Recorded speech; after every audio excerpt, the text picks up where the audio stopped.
Sandra. Good morning, Dan. Did I catch you by surprise Wait a minute, there is a ball. Oh boy. I have to be honest. Oh no! You can't change visual effects while recording, so I'm a boho chick now. I am in my Bali You're a apartment. Are we boho live? chick. Are we live? I think we're live. Yeah, I think we're totally live. Sandra, you've made it. What I've are we made it. talking about today? Okay, Dan, let me tell you what we are talking about. Today we are talking about Marc Lou latest startup, Codefast. I don't know if you've heard about it. Make a big news this week. Codefast. Yeah, it sounds familiar. Yeah. Sounds Was familiar? there? Yeah. Maybe it was in the news. Yeah, the CNN, I think they were also covering this story at this point. ChatGPT 200 monthly subscription. Have you heard about that one? I have, but I'm still in shock, to be honest. I know. Let's figure this out. And shall we pay these 200 euros? I hope if we do pay, someone will knock on my door and clean the house as well. I think, yeah, that's the next model. ChatGPT will actually clean your house. At this rate. And then we find the best AI model for marketing. What's that? Did I agree to that? You will agree to that. Is there anything more that we are talking about today? Actually, we're going to talk about Deskhub, and we're going to motivate you so nicely with this. And also about this one guy that made 7 apps in 7 days. Have you seen this? Yeah. While live streaming. For 11 hours. Insane. Like we live stream for 1 hour and then the next week we're done. He did 11 hours every day for 7 days. So that's something. And finally, we're going to talk about Resend, popular email service platform. I don't know, thing. They've just raised $18 million in Series A funding. It's a pretty motivating thing too, because there's just 2 guys started this. I think 2 years ago, maybe. Like it's a new fit. Time flows differently in San Francisco, I think. Yeah. Resend is quite big, or it was big before. I didn't know, like, are they bootstrapped or they are actually raised any funds before, but like this 18 million Series A is like a big number. Yeah, my impression was that there's some guys from Vercel that left the company. Don't quote me on this, but I think it was something like that. And they just started this on their own. And then eventually they got funding.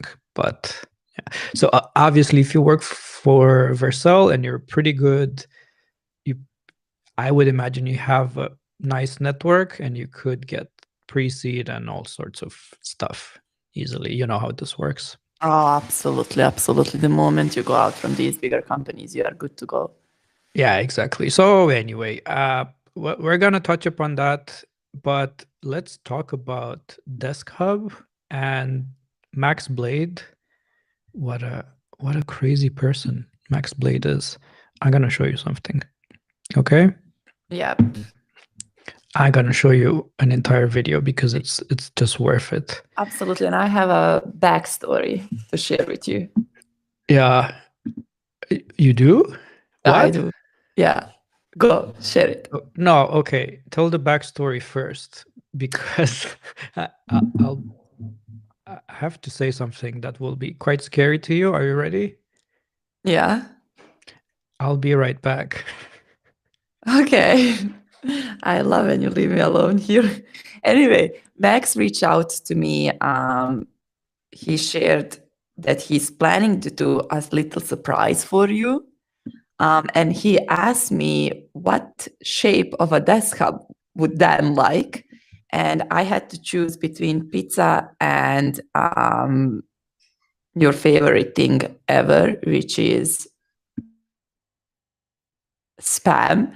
So of course I said spam, but then later on we've learned something different.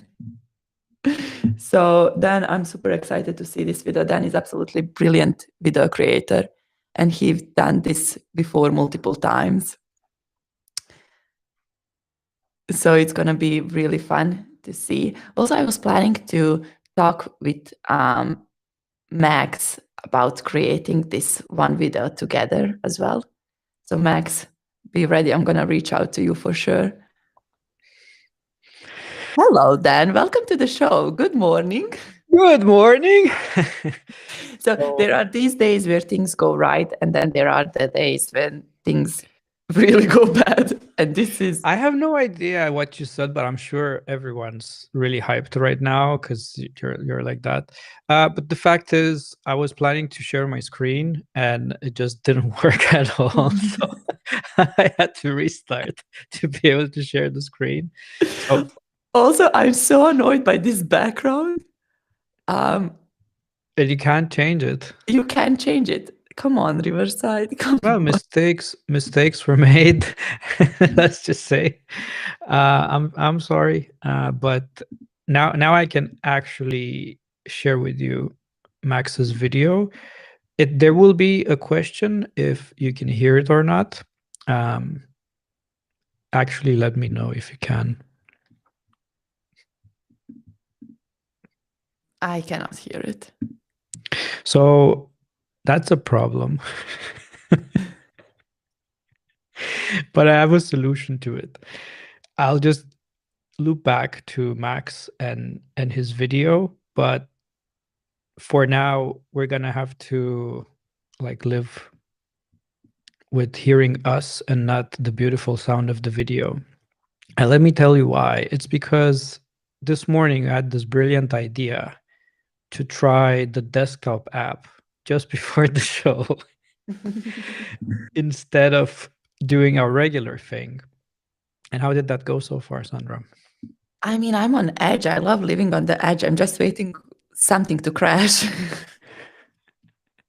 The thing about live shows, like, there are super huge channels that do live shows, and when it goes wrong, it's complete panic, and they have an entire team to do it. But the funny thing about us is that we're the team and we have to fix it while we do the show as well. But I have an idea because I really want to. We have actually, you know what's the funniest thing? We have What? 3 videos to watch today, at least. And we need this freaking sound.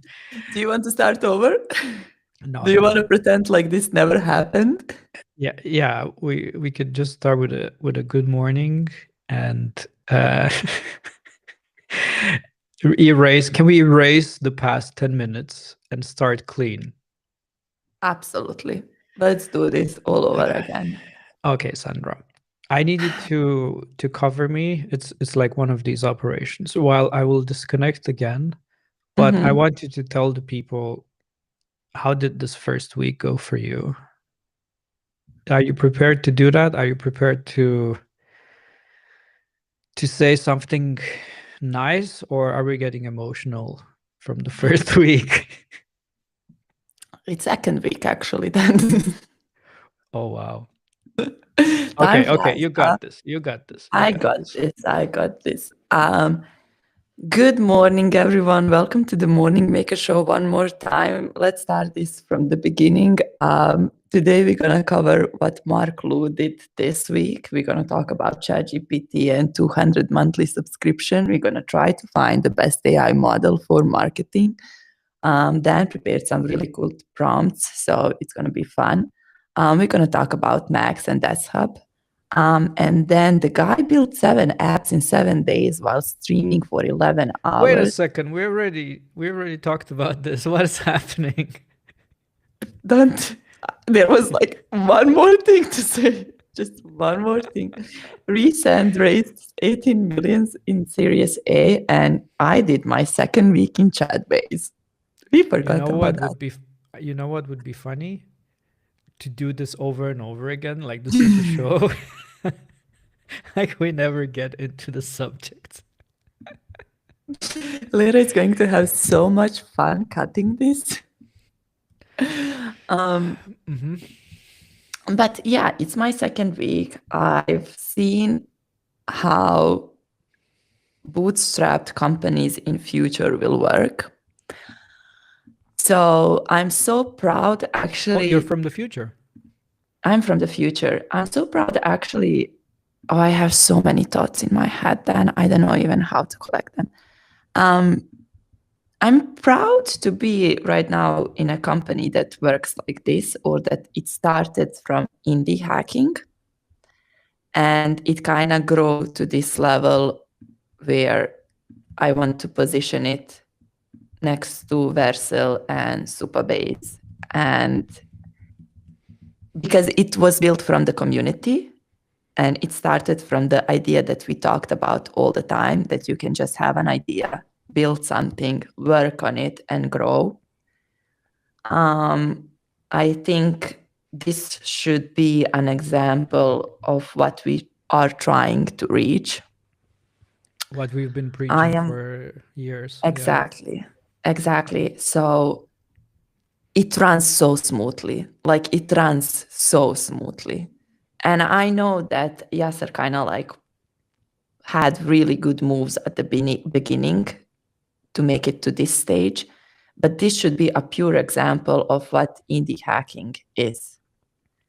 So can Yasser make a course, would you say? If he makes one, I'll definitely market that. So let's keep that for later when we react to Marc's course. Yeah. But Sandra, I have a great surprise for you. I don't know if you're aware, but I've been trying to show you a video that really touched me in ways I cannot explain. A few things on the internet have touched me the way this video has. And I went through hell and back to play it on this show, but I'll be damned if I don't play it today for everyone to see, because this is the best thing that happened to me on the internet. Okay. Oh my God. If you tell me this doesn't have sound, this is our last show. Okay. I want to do something special for Christmas and give away some Deskhub.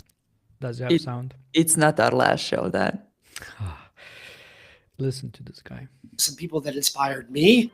I'm feeling. I don't want them to just be regular Deskhubs. I want to make them completely custom for the people that I'm giving them to. The first giveaway is going to be Dan Mindrew.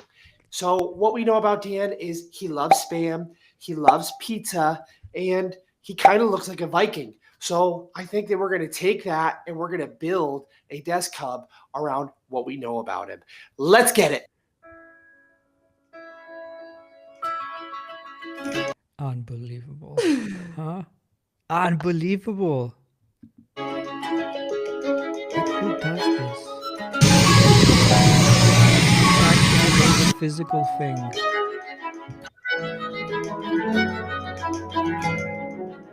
It looks freaking awesome.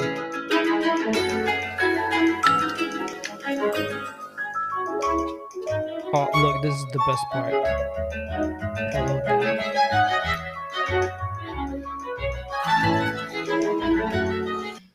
Let's throw together some custom packaging and get this thing wrapped up. Okay, can I just say, how cool is this? It's unbelievable. So the guy created a physical thing. How many people do you know that create physical things on their own, first of all? Not Second many. of all, he freaking customized it and it looks amazing. And he's not done. Look, now he's printing a freaking custom sticker with my face. And handwriting something. This is so, it's so, I don't know. I'm going through a lot of emotions, Sandra. Can you feel it? Can you feel all the emotions? What I want to do good things, you know? I want to do, okay, that's it. Tell me something.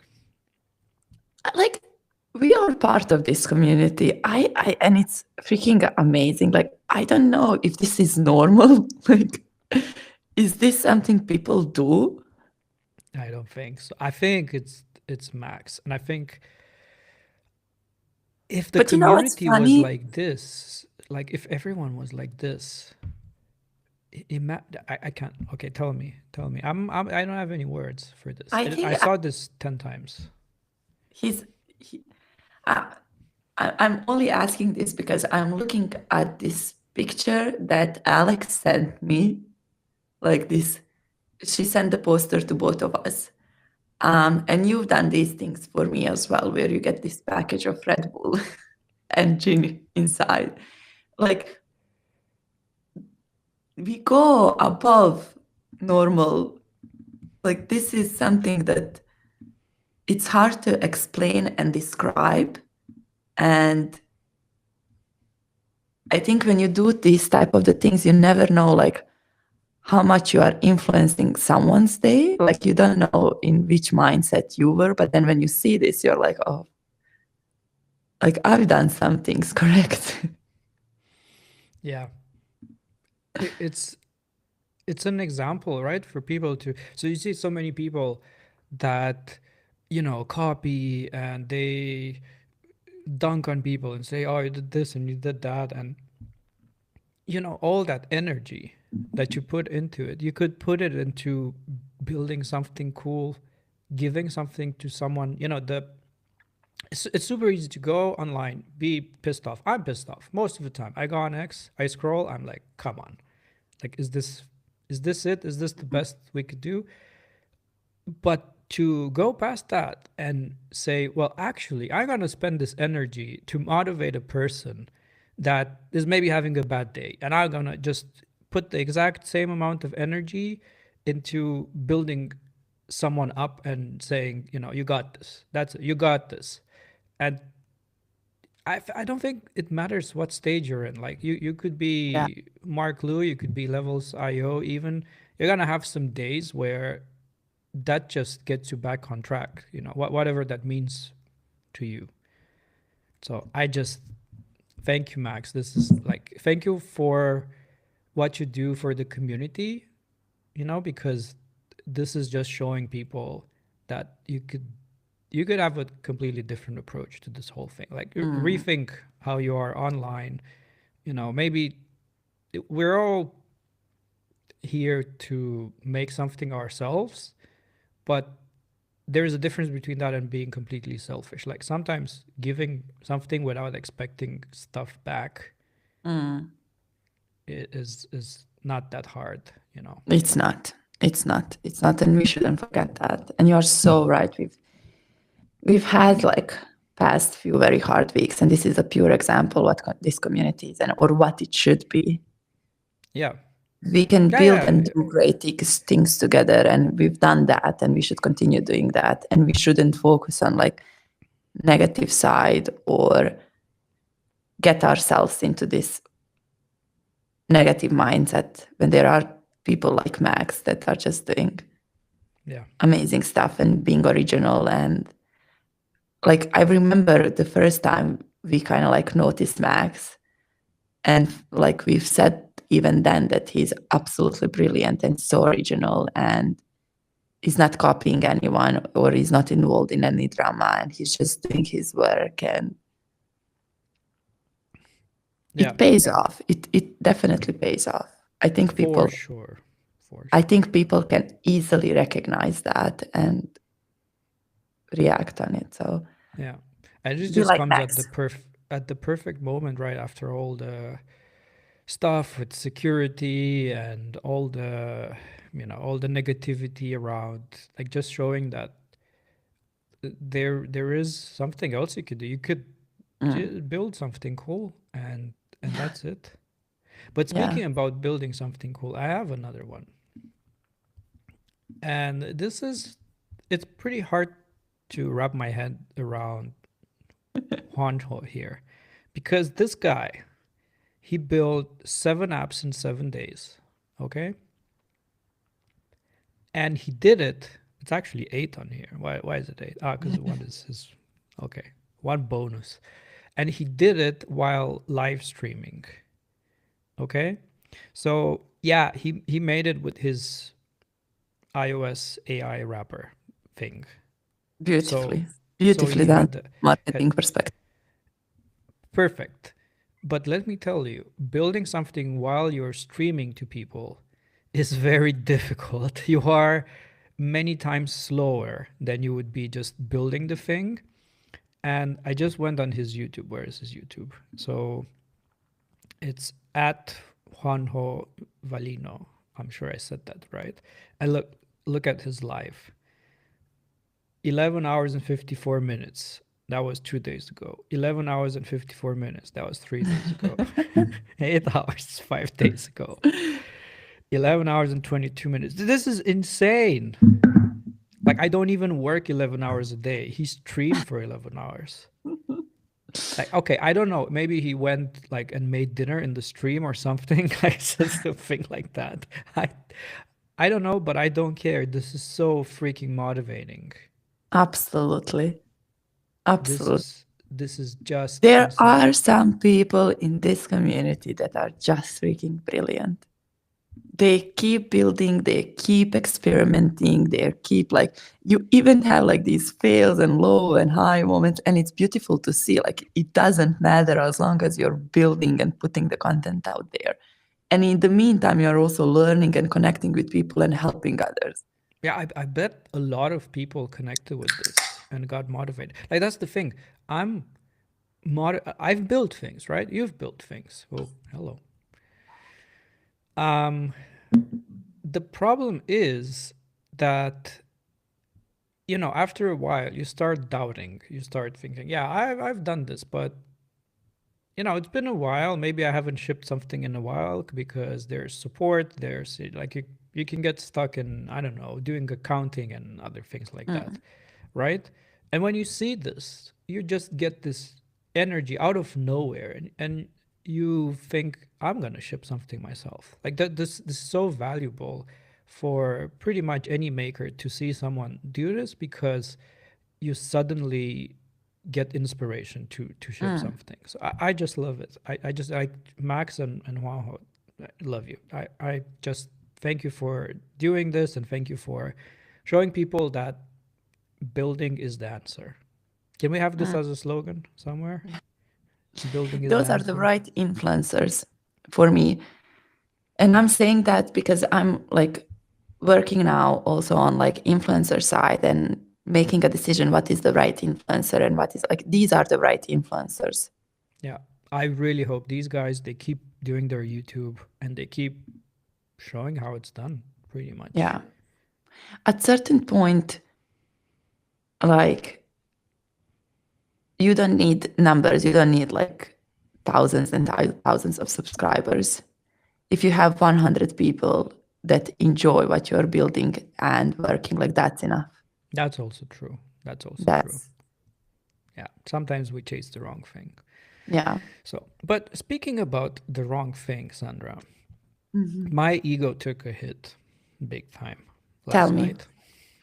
So I'm doing these coding challenges, actually. Let me... And you need my help. Ladies and gentlemen, it's time to introduce. I most definitely need your help. But yesterday I thought I didn't. So, okay, let me give you the setup. Let me share my screen. So there's this thing called Debug December, okay? I love every day debug. of well, I wish I could say that. Yeah. Every night I before love it. Yeah. Every okay. night before I go to bed, I go and scroll on GitHub, and I try to debug something. Yeah. It puts me to sleep. Great. Yeah, you're a very good liar. Thank you. It's believable. I don't like the debugging because it's frustrating, but when it works, there's that feeling when it works is just I can't replace it with anything else. Anyway, so why did I hurt my ego? It's because I did the first 5 days. So here's how this works. You have like a challenge every day. It's like a Christmas calendar, but with bugs. It doesn't sound that good on paper. The thing that kind of got me is that you have these prizes, like you can win T-shirts, hoodies, AirPods, and PS5. Actually, I just really want the T-shirt. I don't know if you saw. Yeah. So anyway, so I'm doing the first 5, and it's super easy. I'm just breezing through them, and then on the 6th, I opened this up, and I am completely lost. Like, I don't know. So, okay, let me give you the setup. I don't use ChatGPT because that, I guess you could always paste it in ChatGPT and you get something, but that's just, I have Cheating. I have some standards, okay? Yeah. Like, Let me help you. no, I mean, yeah, okay. I did solve it. It's just that these sneaky guys, uh, they introduced this thing called the generator. Yeah, that I Yeah. used maybe once in my lifetime. You know, you're an expert in generators. Yeah. Yeah, yeah. I used it once. So then I see this and I have no clue whatsoever what to do. And I'm not going to tell you how much I spent, but I spent an amount of time that is way too long to solve this, but I freaking solved it. And I'll be damned if I don't get that T-shirt. At this point in your closet, you can have one small part where it's just Sentry merch. Yeah, their T-shirts. Okay, can I tell you a secret? Yes. It's not the kind of thing you want on the internet, though. But now I can't take it back because I already started with. So the Sentry T-shirts, I don't want them to wear off. Okay, So you don't wash them? It's better than that. I just wear them like for if I'm gonna appear on a video or do a promo and I'm timing it just before the video, like I switch my T-shirt, put that on, and when it ends, it's off, and I'm trying to not wash it as much as possible. Now, some of them have not been washed yet. True. How many of them do you have? I have 3. Okay, but that's And they're okay. super good. Like one day I'll show you my collection. But the problem is they're they don't make these to buy. So if you win them, and I think the only way is to win them in something, they're kind of one of a kind T-shirts. So you really don't want to wear them. You want to, it's the kind of thing, I don't know, you put in a glass, whatever. So, but I still want to. I'm like this guy that likes to enjoy the product too. So it's a conflict there. Like I'm the guy without a case on an iPhone. Do you have a case on your iPhone? Of course I have. Yeah. Okay. I don't. And that's I'm gonna get canceled because of this. I'm pretty sure. You don't But have I the want. screen? No. I have a screen protector made out of glass, but it is edge to edge and it is black on the side, so you almost can't see that it's there. Yeah. But because I've made that mistake, and then a screen scratch just gets to me in a way I can't explain. Yeah. Well, You can't yeah. see. But it No. happened to me 2 days ago. I was holding a coffee, walking the dog, and talking on my phone, and it just fall down on the ice and the sand or rock, and it was done. But somehow, I'm not surprised that this happened to you. I'm sorry. Me neither. It's not the first time. That happened to me once as well, and I recently dropped it on the concrete on the side, so the screen was fine, but I cracked. No, I didn't crack. I kind of chipped the edge a bit, but that's fine. I don't mind it. It's just as long as the screen is not scratched. I want to feel the material, Sandra. I want to feel the way Tim Cook envisioned this for me. But you're playing a very dangerous game, Dan. I know. Very dangerous game. I know. Did you see what happened to my laptop? No, did you spill coffee again on it? I sort of dropped it. And Macs, they're made out of aluminium. Yeah. Yeah, so aluminium is somewhat of a soft material. So when I dropped it, it kind of changed the border radius to like something else. But the screen works, okay? Okay.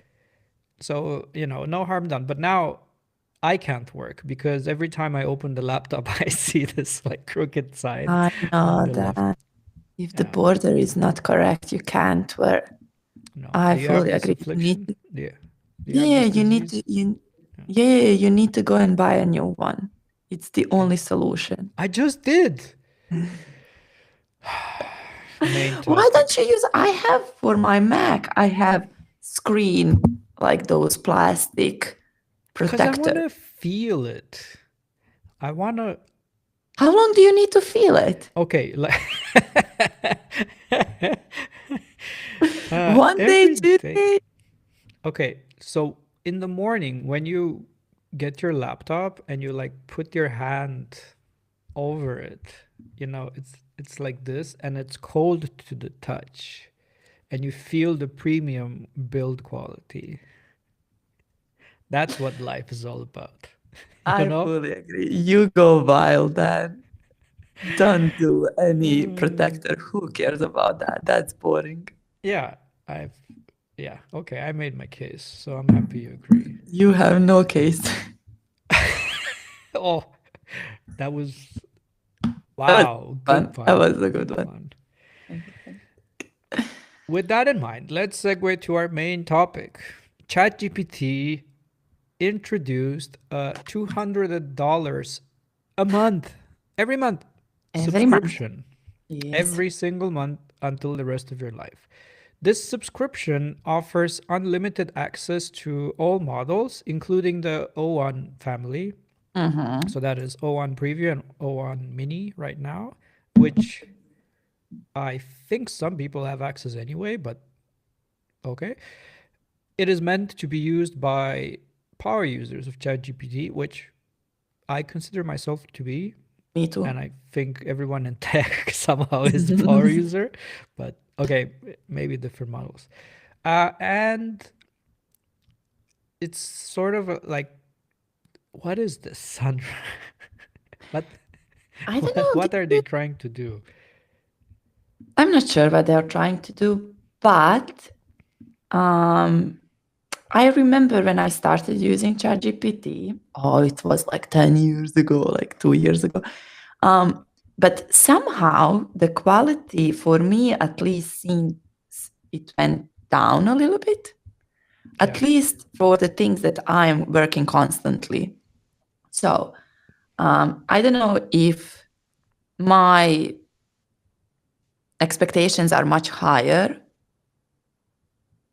than it is. And then it's like, okay, certain things don't work, certain things do work. But yesterday I reached the limit with reasoning, and I was like, come on, like I'm paying for this. Why am I reaching the limit? But that's on 4.0 or which one? 01. 01. Okay. Yeah. So okay. So you pay $20 a month right now? Yeah. Or what? And I've been paying it since the moment the subscription went out. So would you pay $200 No. to get unlimited reasoning? No, probably not. Probably not. Like But do you think the reasoning is that much better, first of all? I think I convinced myself that it is. You know those moments when you just like think something works better, and it doesn't matter if it works better or not. You just need comfort zone that it does work better. But maybe that's their angle. Oh, you paid $200, then it must be better, right? Yeah. Which is like very stupid way of thinking, because I've said to you like 2 minutes ago that I'm noticing that the quality is not the same, but it might be that my expectations gone really high when it comes to ChatGPT, because I like when was the last time then you wrote an email? Like it kind of went into our, like, I don't know, a workflow that I don't use ChatGPT for. Like either it's content writing. I mean, I've done it for accounting. I've done it for like bunch of stuff. So now it's kind of like this virus that has went into all spheres of my work. Yeah. Like It's the I same can't. for me. Yeah, it's the Yeah. same. But I get it through different sources. So I don't really like going to ChatGPT while I'm doing something, you know? So I like the contextual versions of it more. And it's going to be tough for them because slowly each application will get like a mini ChatGPT custom made for it. So Who your cares? They email still get the gets money. maybe. I mean, Apple will do it Oh yeah, on in different device, money. right? Yeah, like it doesn't need to like go to some server somewhere. And I think if they make it good enough, then that's another reason to not pay for ChatGPT. But it's true, like it's everywhere in my workflow. So that's the other question is having ChatGPT worth $200 of your time? I'm calculating my monthly income. See math happening. Absolutely. Like if they would like be from now on, it's 200. I'll be like, okay. Yeah, I think so. I think they could actually do that. The only thing that stops them from doing that is competition, right? Exactly. But I And think if that's they why would, we are here. that's why we're here. Because what if we tried to make some marketing copy and we tried to make it with 4.0 preview? No, 0.1 preview. See, this naming, it is so freaking legendary stupid. I know. Okay. They will never learn pretty much. Why can't you just go up with the number? Number up, positive, number down, more negative. It's just... Anyhow, we're going to use 0.1 preview. We're going to use Claude 3.5. And we're going to use Google's Gemini.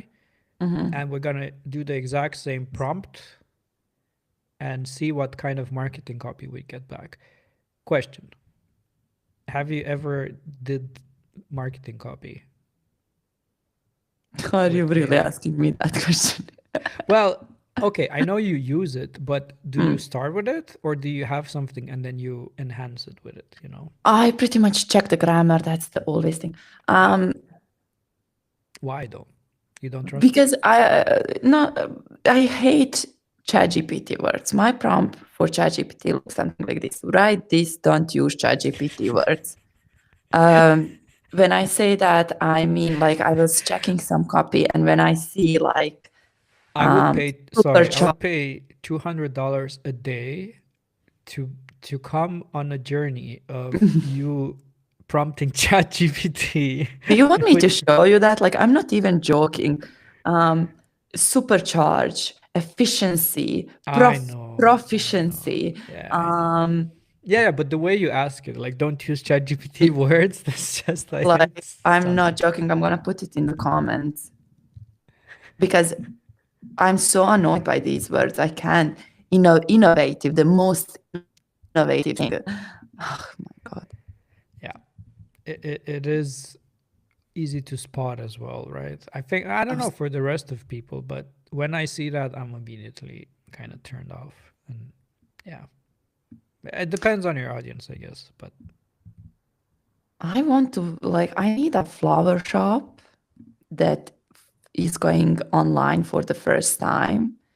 Like they want website, they want social media accounts, they want all of this, and only use ChatGPT just to see if the regular people that are not in tech will notice these things. I bet they won't. And how that would influence the sales. Yeah. Because maybe we are just the one that are annoyed by all of this. But yeah. Likely it's because we see it so much that it's like in the design world, if you just see material design, at some point you're gonna be annoyed and say, okay, this is just lazy. Everything looks the same. We need something else, you know. So I guess it's a bit in our bubble. But the other question, how effective it is, yeah, that's the more important one, because maybe it's just Exactly. not good. Like it doesn't know how to do a sales pitch somehow. But you know what? Did you notice that I've never seen on a bigger companies, let's say Vercel or these super base companies, I've never seen ChatGPT words. And imagine if you do, how different you would see these companies. Yeah, it would actually be a huge drama if they would, don't you think? Like it would be this lazy approach, I would say. Okay, so let me show you the setup. I have some stuff prepared. I have a very nice indie product called Typing Mind. Hi, Tony. And I have a big prompt. Here's the prompt. You're a marketing expert tasked with writing copy for a technical website. You will be provided with a company description, and your job is to create content for various sections of the web page. The content should be concise, use simple language, and maintain a light but professional tone. Looks pretty solid. Here's the company description, and we'll give it. I have just asked ChatGPT to describe Sentry. We'll just use that as an example. And then based on this description, you need to create content for the following sections. Hero section, about us, our services, why choose us, call to action. We can modify this. There's some guidelines too. Keep the language simple, be concise, avoid unnecessary words or jargon, which I hope will take some of the efficiency and whatever else you said, the bad words. Maintain a light, approachable tone. Swear words. Focus on the company's strengths and unique offerings. Use active voice and engaging language. Nice. Okay. And then we have each, it's a pretty long prompt, so I'm not going to go. Then we have each section, and then we have how many words and so on. Now we could probably do other types of sections, but I think this would give us a pretty good idea of what sounds like AI and what doesn't. Or maybe they'll all sound like AI. I have no idea. I haven't tried it. We're about to find out. By the way, for the people that don't know, Typing Mind allows you to switch models. So yeah, very good that you mentioned that. Yeah, so we can switch the models in Typing Mind. Not a sponsor, but could be. We are more than welcome for that. It's cool. Actually, I didn't know of an app that allows you to do it. That's kind of okay. So let's. Yeah. What should we try it with first? You want to try with the Google one? Let's do Google one, yeah. So Gemini 1.5 Pro 2 million tokens. And I have the description here. I'm just gonna paste it.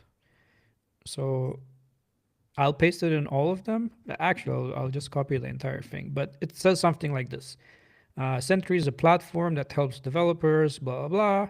And here are the key features and services. You know, error monitoring, performance monitoring, integration with other tools. So it's like just a rundown of what it could do. I'm sure the LLM also has some info on Sentry because it's a pretty big company with lots of articles and stuff. So I'm not sure how much of this we need to wait, but just to give it some context. Okay, are we sending this?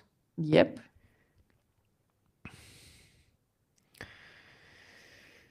I'm really to use Gemini before.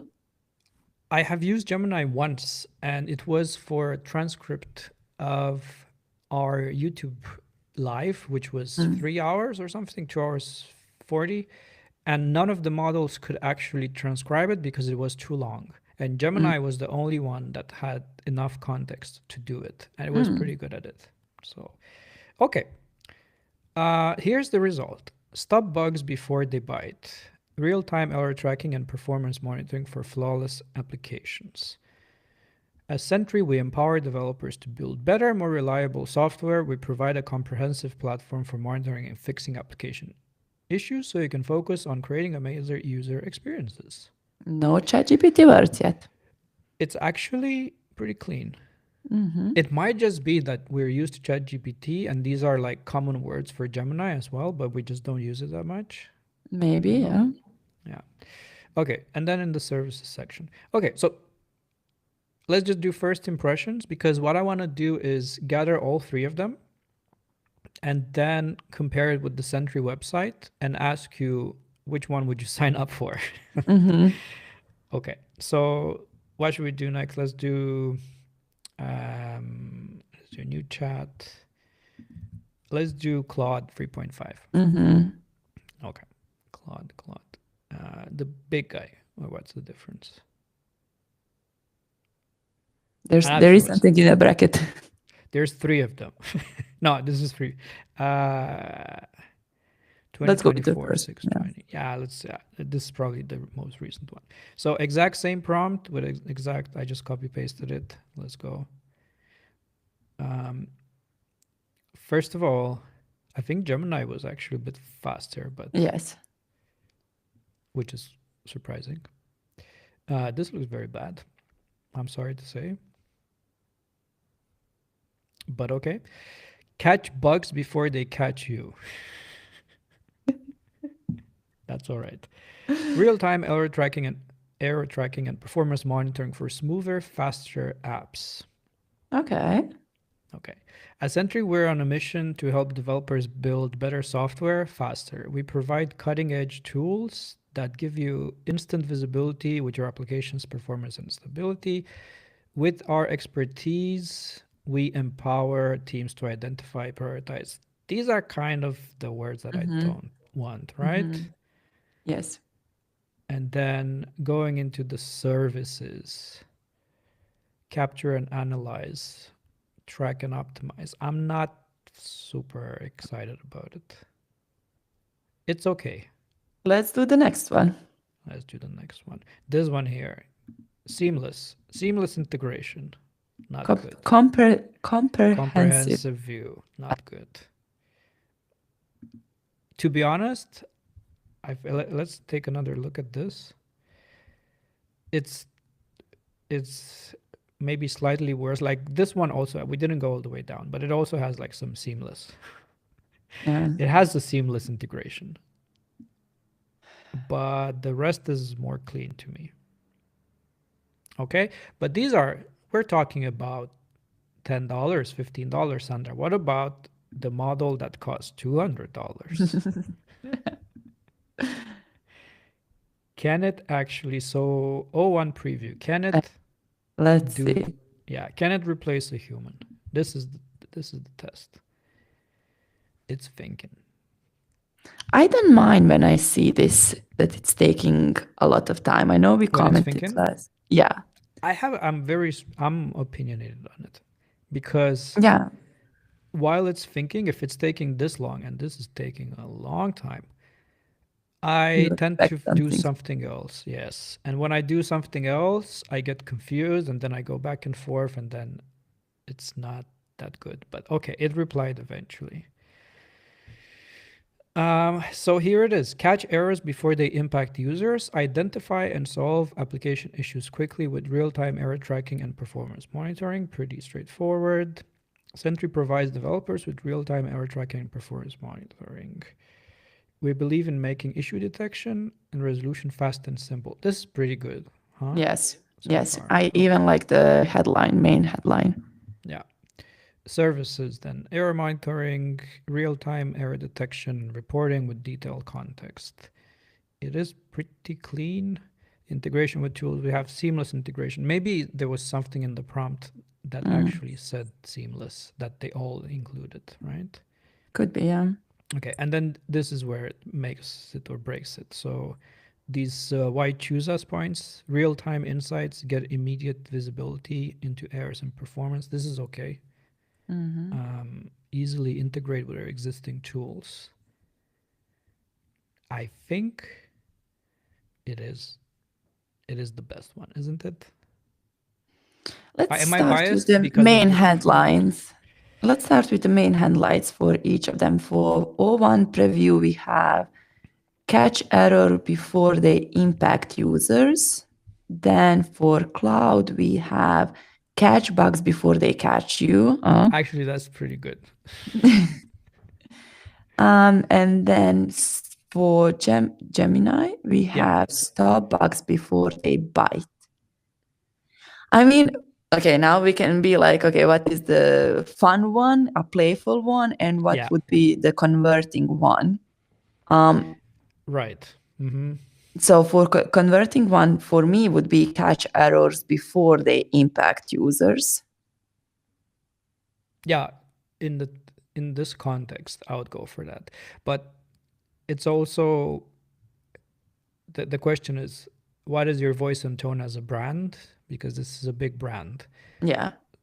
What is on the Sentry website at the moment? Yeah, let's do a comparison. Before we do that, I want to try one more thing.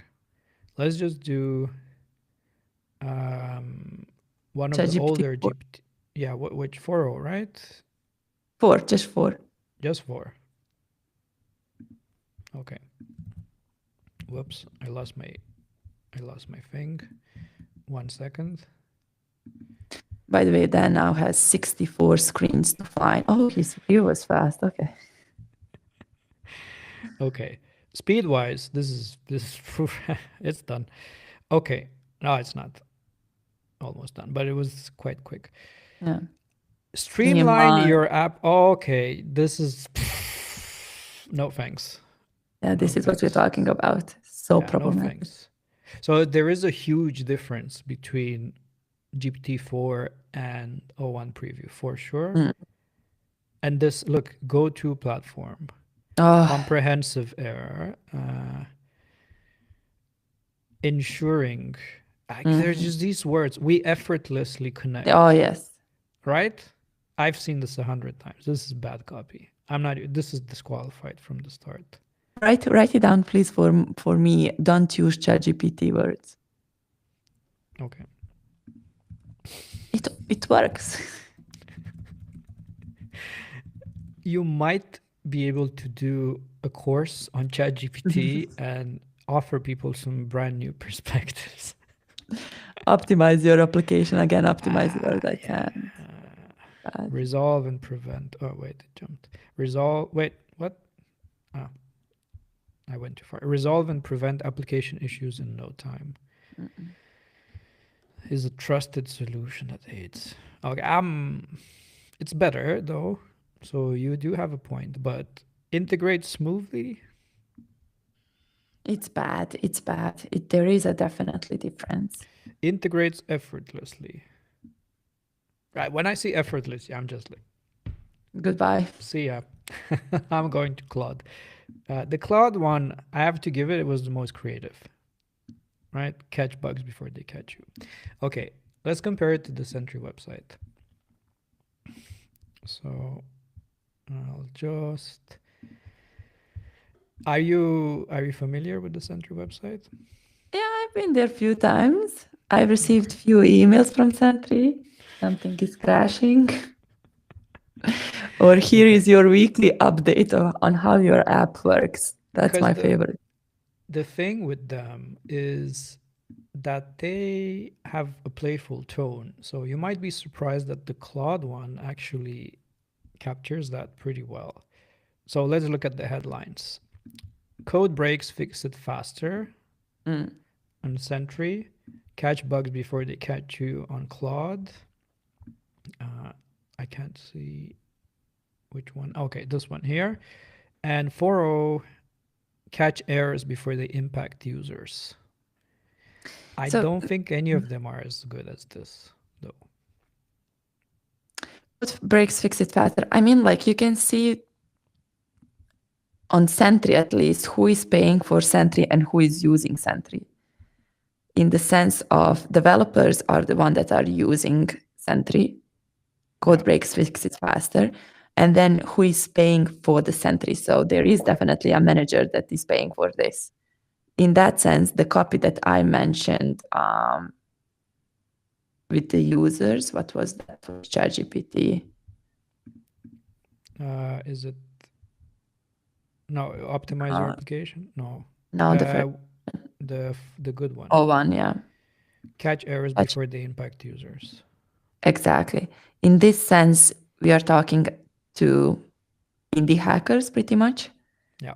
Because they are the first one on the line when something breaks, and then it directly influences probably their sales or something, so they need to react. But code breaks, fix it faster is a developer line. And the second subtitle is extremely good. And I think the AI models don't even come close to it. So application monitoring software considered not bad by 4 million developers. Never, yeah. Can you then quickly copy this code breaks, fix it faster, and then application monitoring software, and then write to O1 to take this as a good example and then make something similar to that? Yeah. Use this as a tone example and make the entry copy based on it. Where's your title? Subtitle. Should we do this with all of them? Yeah. Oh, this was, so let's ignore 3.5, or should we? No. Yeah. Okay. We got Gemini. And then this one replied already. Let's do Claude as well. Cool. So the result for O1, it literally used what I told it to use, which is okay, I guess. At Sentry, we help developers catch and fix applications before they become problems. We're on a mission to make error tracking and performance less painful so you can keep your apps running smoothly and your users happy. So let's go further down because they probably won't keep this tone. It will get a little bit more technical. So first of all, they have some companies. There's not much content there. Then they break down their features. It's not much copy here either, but oh no, there is. So let's say find the root cause. So one of the items that they have is find the root cause, get all the context. Sentry will tell you the environment, device, OS, and very commit that introduced the error down to the broken line of code. So I think after the catchy title, this kind of stuff is appropriate because then they just switch to a professional tone. It's more that you expect. Let me see if they have some bigger. They don't have a lot of copy. It's more, and this is quite interesting, it's more show don't tell. It's a lot of demo videos actually, which is get ahead of the production issues. Yeah. Okay, let's see what the others did. So Gemini actually modified it a little bit. No, it's just it's the same. It's the same, but it changed the comma to a dot as sentence end. Okay, so code break fix it faster, and then it did change the headline and reworded it for some reason. So instead of application monitoring software considered not bad by 4 million developers, it did the application monitoring platform 4 million developers think is not bad. I love how you emphasize that the application. Yeah, because it's new. And then it kept it more lightweight. So we're not here to brag, but our platform helps developers monitor and squash bugs before they become a real headache. We track errors, monitor performance, and generally make life easier to those who build the things we all use. Oh, this is cool. I actually think Gemini listened to this quite well. Yeah. It took us more seriously. And look at the why choose us. Real-time error tracking, check. Integrate with all your favorite tools, yep. This is nice. This is cool. Actually, Gemini, not bad. Not bad. Okay, ready for Claude? Yep. Let's see Claude. I have high expectations. It didn't this is the only one that didn't actually use the title. So the title changed to Squash Bugs, Not Your Sanity, which is actually, it's quite funny. It's not exactly the same. If you think about the target group, as you said, it doesn't capture it as well. Yeah. But at least it didn't copy paste things. No. And it changed the not bad to it's actually pretty good according to 4 million sleep deprived developers. So definitely on the creative side. But honestly, I would not insult the potential customers. Exactly. That's a little bit too much, but okay. Why is that? Are you supposed to be sleep deprived if you're I mean, I'm a bit now that it's like going to the psychiatrist or no. Yeah, I just wanted to say, but then there psychologist. needs to be a button there, get help.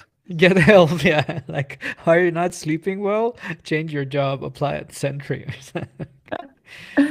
Okay, cool. At Sentry, we're the cool kids who make error tracking less of a headache. We've cooked up some nifty tools. Ooh, that is speaking to a certain generation. Absolutely. Lets you peek into your app performance. Okay, and let's see I think where it breaks is in this why choose us points, right? We're faster than your caffeine-fueled coding sprints. It really thinks developers have a problem with coffee for some reason. Okay. We play nice with your other dev tools. We translate tech speak into human so your boss will understand. I would read this and I would not be able to tell it's done by AI. Would you? I would. You would? There is this, so your boss will understand. I've seen this before. Okay. I'm already fooled. But you're at a different level marketing-wise, so I kind of understand. Okay, we make debugging almost fun. We said almost. Let's not get crazy. Have you seen this? It's a generation. Have you seen this one? This one is good. I'll give it to you that. This one is good. Please. This one is good. Yeah. Okay, and then they completely messed it up in the CTA. Give Sentry a whirl. Who writes whirl? And like, this is not a thing you put on a website. Okay. Oh, okay. Cool. So read subheadline of CTA. Join the millions who we upgraded from my code is fine to my code is fire. Burn. That was good. Yeah. That's pretty good. My code is fine to my code is fire. And I think it works. Okay, so let's look at Sentry's CTA. Fix it. Get started with the only application monitoring platform that empowers developers. Was this written with ChatGPT? To fix application problems without compromising on velocity. This is for your manager. That scrolled all the way down here. He's trying to get to that pricing page for sure. Yeah, exactly. And I also think that's very hard to capture. We could have said this to the AI. We could have said the target group for this is product managers, right? Or the target group is developers, because this subline, join the millions who've upgraded code from fine to fire, right? That's for developers. Exactly. But then the question is like, who is paying the bill? Oh, we need to have someone from Sentry to tell us all of these small details. Yeah. But what do you think? Do developers that are working in the companies, let's not say that they are indies, want to have Sentry, or the managers want to know what's happening?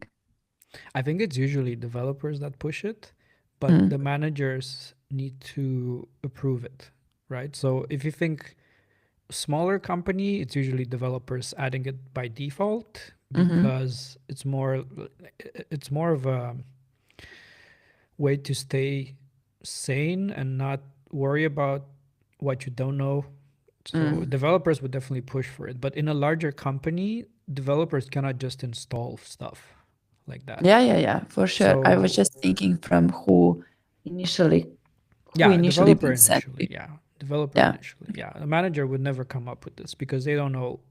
I mean, maybe they can understand the value once it's there, but they will not propose it because this doesn't really speak to them as a productivity boost or some. I don't know, depending on the manager, right? But what do you want? You want to ship more. You want to be faster, and this is somewhat counterintuitive because this one improves the quality, but in a strange way, it helps you ship faster because you're a little bit more sure that once you put it out there, that if something goes wrong, you're gonna see it. Or that's how it affected me.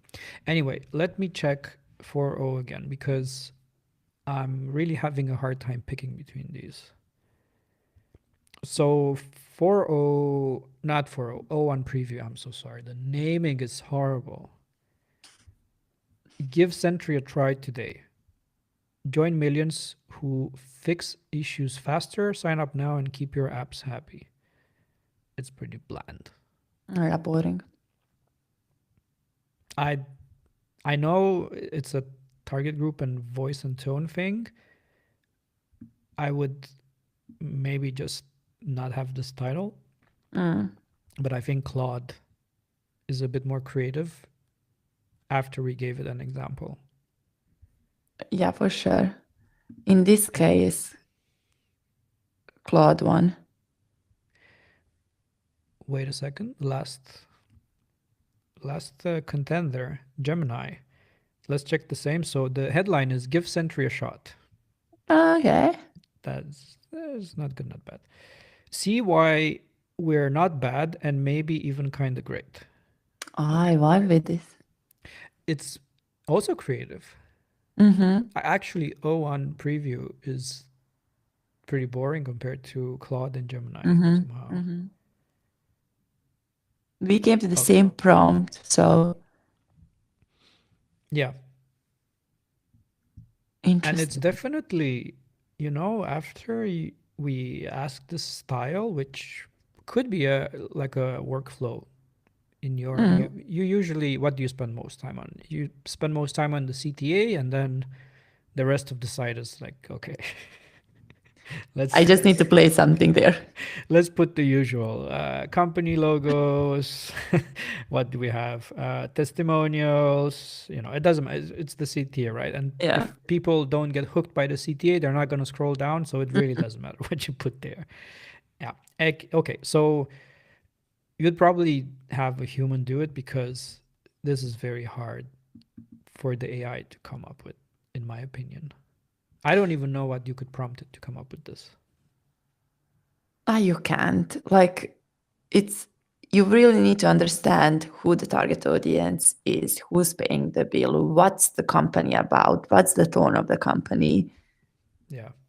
You could fill AI probably with all of these details, but it will not have, without these examples we gave it to them, it was far away. So you really need to squeeze it. There is this, usually people, when we talk about which job is on the line first, I think marketing will stick just because of these reasons. It's going to be very hard to have this human touch when it comes to the copy. Can I ask you something now? After you've seen this, if it was $200 and the other stayed the same price, would you still pay $200, or would you go through the effort to use something else because it's cheaper? I would pay $200. You would still stay with ChatGPT?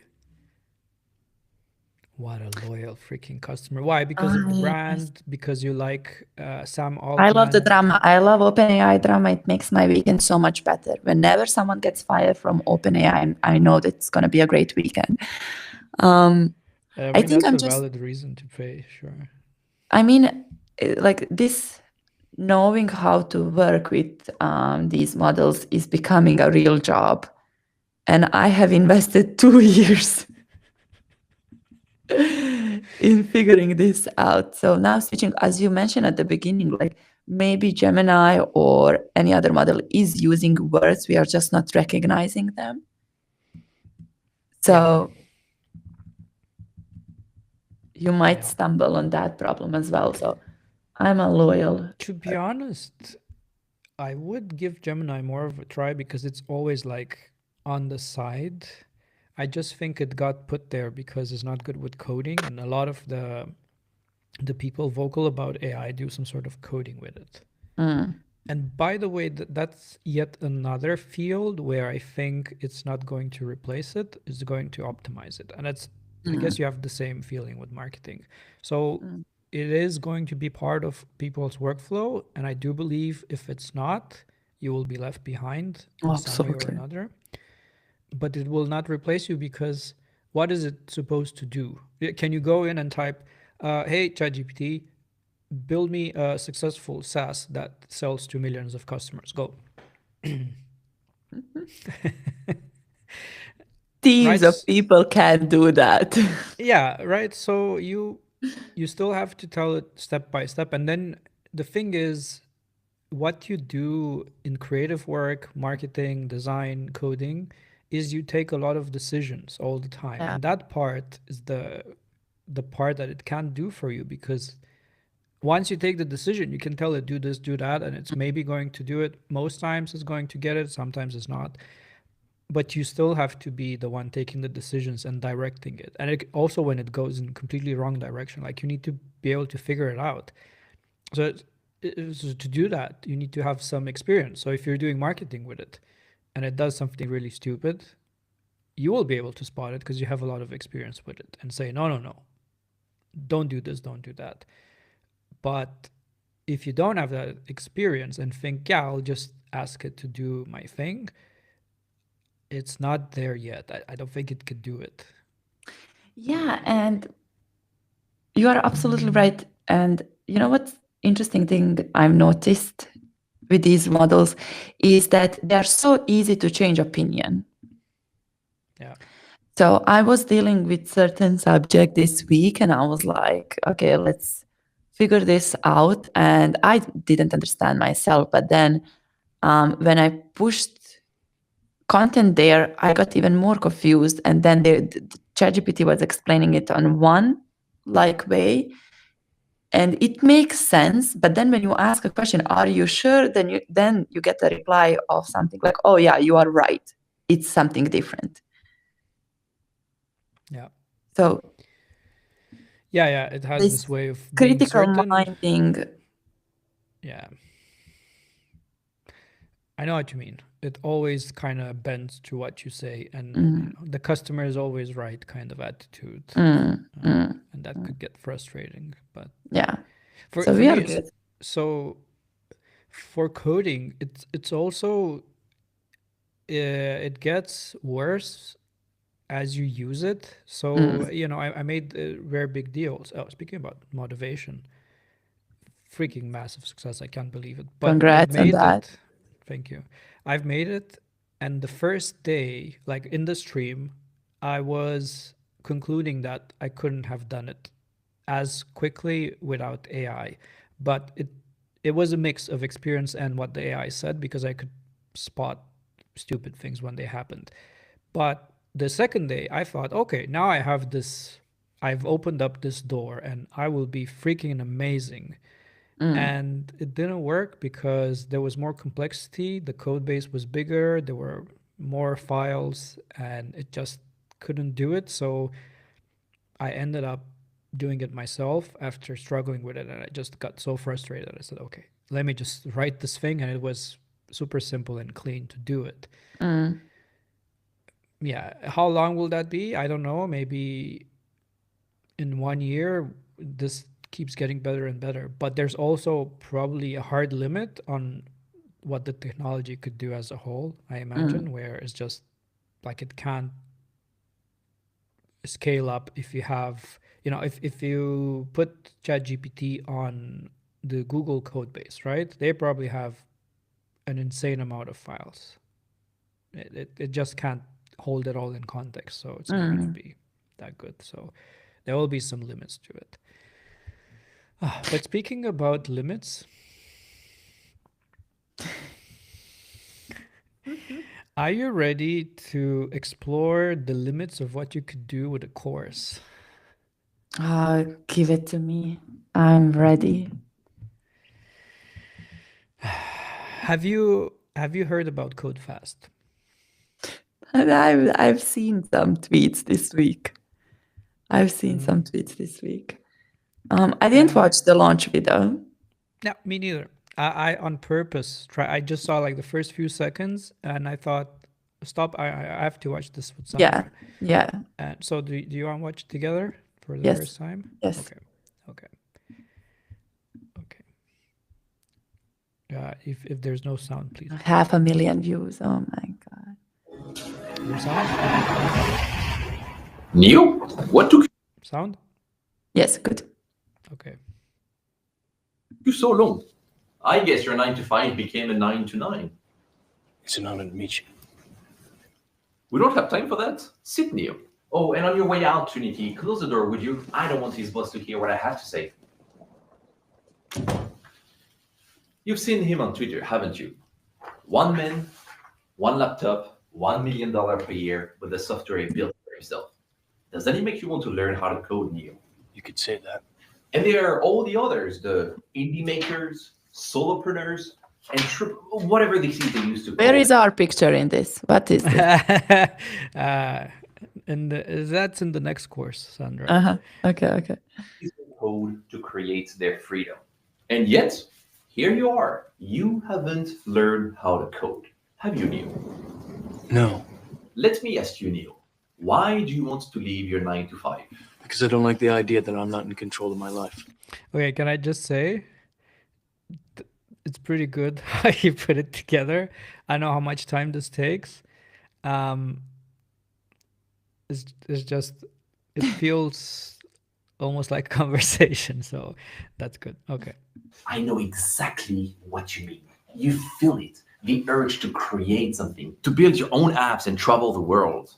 But the system has lied to you. Do you want to know the truth, Neil? What truth? Drink a little bit of water first. This one is hard to swallow. Yeah, I also like that. Even though it's a product that he's trying to launch, you can see some humor into it. So, I mean, gotta give it to him for that. They told you that coding takes years, that it's hard, that you need to watch 100 hours of JavaScript basics before you can even start. But what they didn't tell you is this. Most of these courses were not designed for you. They're built for software engineers, people who want to get a safe 9 to 5 and work at a big company. But you're not like them, Neil. You don't want the cubicle. You want the freedom. What if I told Okay. This could be seen as an attack by everyone else. That's not a maker, right? Like if I was a developer right now and I would have went through, actually I am, but I would be a little bit annoyed at seeing this because it kind of seems like you've wasted your time. And I think Exactly. And can- we all use the word freedom differently. Like maybe for a developer that works in a company from 9 to 5, that's freedom. Once he closed his laptop after 5, he is done. Yeah. He can go climbing, painting, cooking, doing whatever he wants. Like what we are doing here is not like a freedom.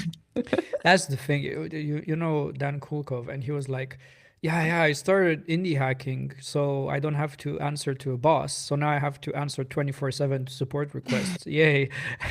You know, like freedom is very subjective to you because does Mark really have freedom from social media? I don't know. Like, can he not post anymore? Can he not put YouTube videos anymore? I don't think that's an option right now. So is it really freedom? You know? Okay. told you there is another way, a smart way. You don't need to learn everything to get started. Just enough to build your idea, launch it, and get real-world feedback. Now you've got to make a choice, Neil. After that, there is no turning back. You pick any other coding courses. You go back to the ground, spend years learning things you will never use, learn about binary trees, and never launch your idea. Or you pick Codefast, learn everything His printer failed when he. Did you see? binary trees, and never launch your idea. Or you pick Codefast, learn everything you need to launch your idea in 14 days. That's the thing. If you're a developer, it doesn't mean you know how to work with printers. It's just a fact. Ship The it, printers are get different feedback, level. and keep learning as you go.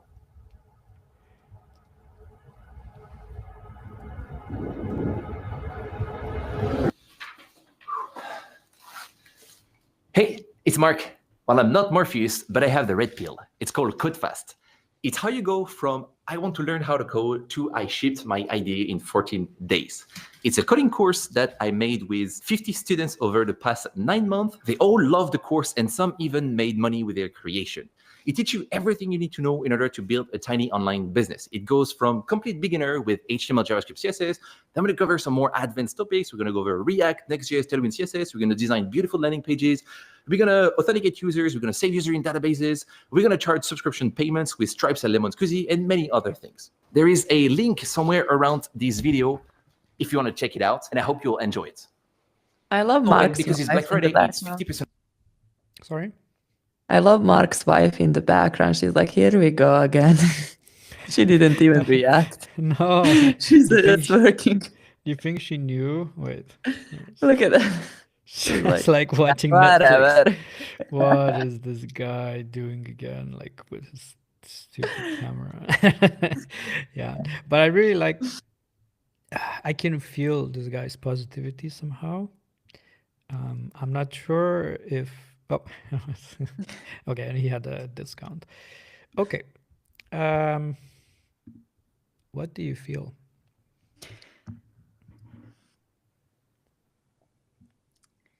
I think he needed different approach. I think this is very tricky. Like this is very tricky. Like I'm so done with all of these promising things. Learn in 14 days how to code to build your next app and live a freedom and do whatever you want is something that might be true for some people, but for the most of the people, it's like not true. You think it's not painting the correct picture? Not at all. Like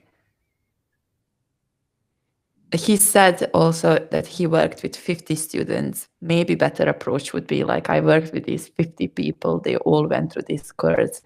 10% of them have reached 1K MRR in the past 7 months.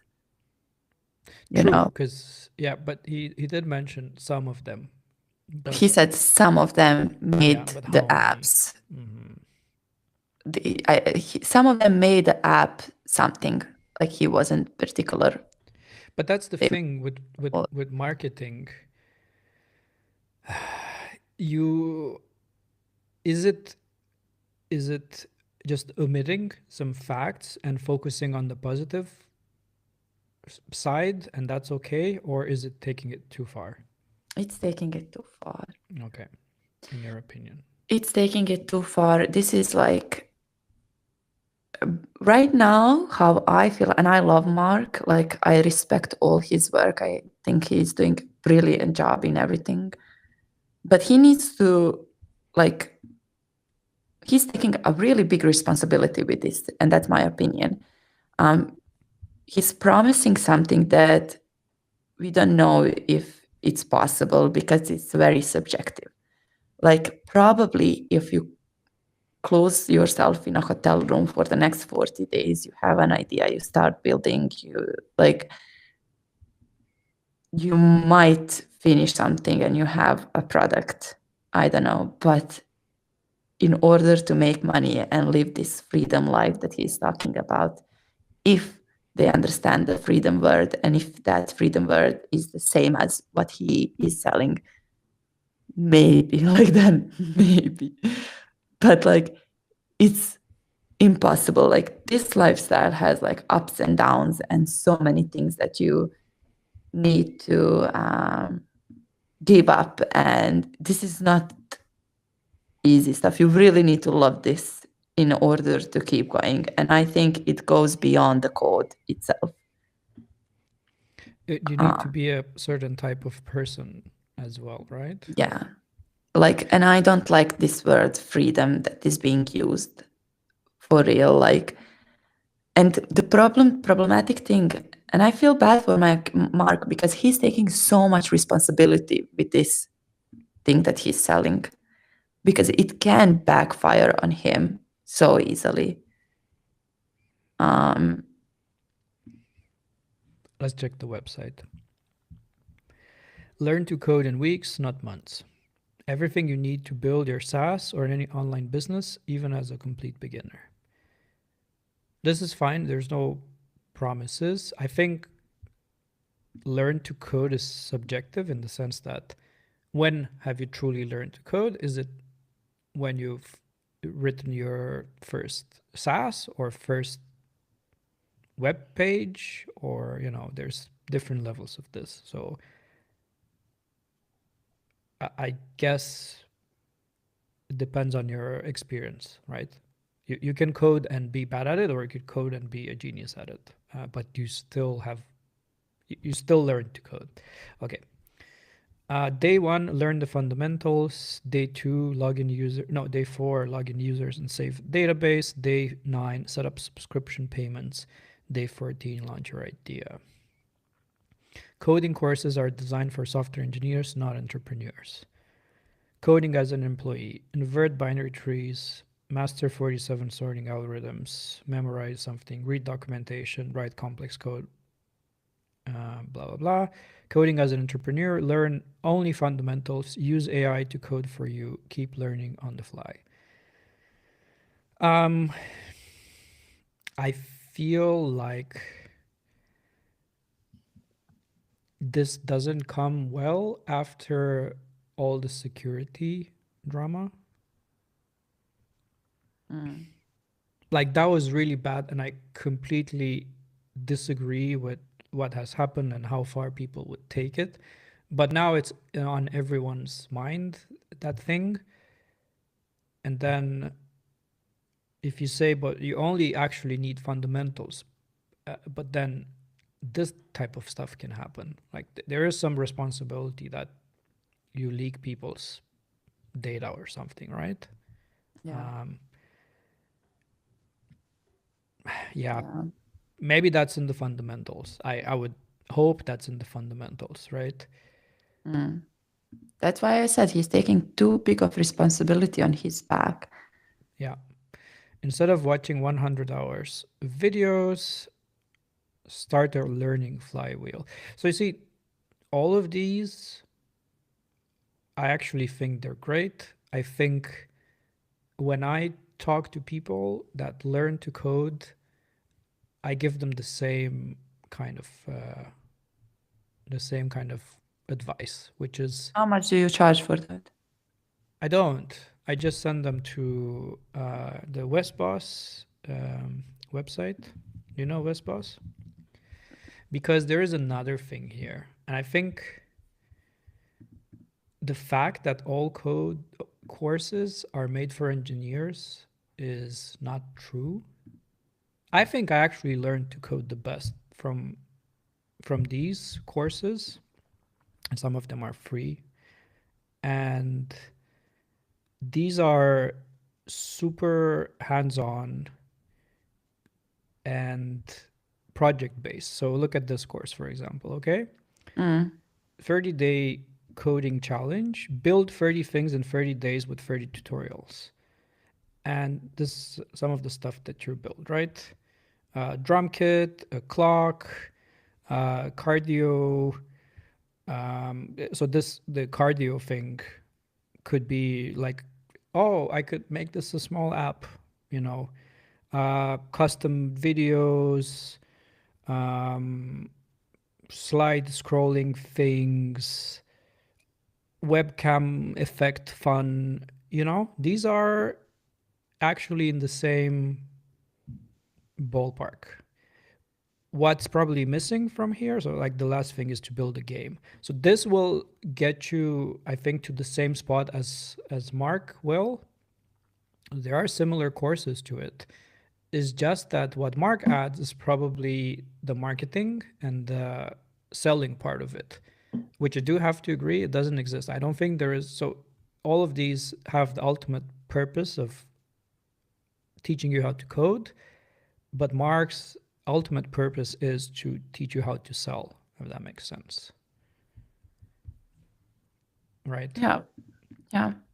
So in that sense, that is what I was talking about, like the 30 things. They're pretty visual, you know, they're pretty using hardware on the device. Like all of these could turn into apps, but the part from taking a fun learning experience to actually shipping is missing. And I do see like Mark is bringing something new there. And what I was about to say before is this is what I would recommend to every new developer is to create a project. That's how I learned. My first project, you know what it was? Calendar, to-do list. Close. It was more like accounting, but so I was in a dorm and we would get beers from Germany, and all of the beers would sit in the fridge, and when you took a beer, you would like put a line on the whiteboard that you took that beer with your room number, right? And every month or something, we would have to, you know, take that out, calculate how much people have to pay for the beers they took, and like do some, yeah. So I made an app where people could put it in there instead, so we don't, you know, have to use this whiteboard that kind of gets wiped, and then you lose the history and everything and so on. So that was like pretty bold because I didn't know how to code then, but I thought if I try this, I will, at the end of it, I will know. And it was pretty bad. And I think it took me also 2 weeks, by the way, like 2 weeks to build something by yourself is possible, and you have AI, but I wouldn't have dared to put payments on it.